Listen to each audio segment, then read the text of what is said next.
kazi ambazo Watanzania wanaweza kufanya ziachwe zifanywe na Watanzania. Tumekuwa too lenient, tumelegeza mno masharti kwamba hata shughuli ambazo zinaweza zikafanywa na Watanzania tunaruhusu wageni wafanye.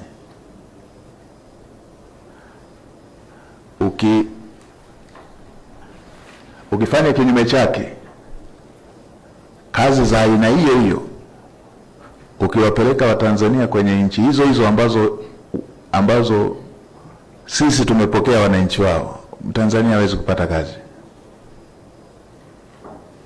Sasa haya tusioneane aibu. Kama tumefungua sana mlango, wataalamu mbainishe maeneo hayo. Kama tumelegeza sana sheria, mbainishe maeneo hayo, tufunge.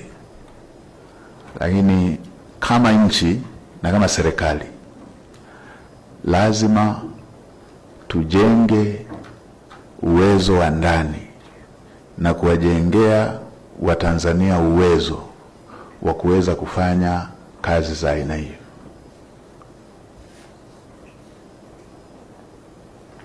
Ukienda kwenye kazi za ndani, tulitunga sheria, na sisi si wa kwanza kutunga sheria za aina hiyo. Kila nchi huwa ina utaratibu wa kulinda ajira za watu wake, kuwalinda watu wake. Kwa hiyo na sisi tumetunga sheria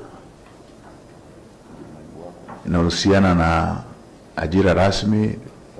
Maeneo mengine tumeweka kwenye masuala ya vibali, namna ya vibali vinavyotoka, na inaenda mpaka kwenye ajira zisizo rasmi, zile ambazo ziko kwenye watu ambao wanapambana kuzirasimisha,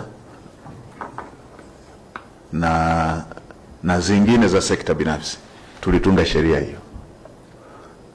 Lakini kumekuwepo na wimbi kubwa la wageni,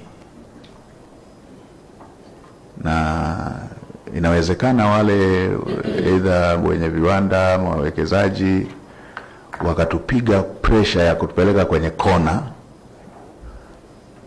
wanayotaka watumie watu wao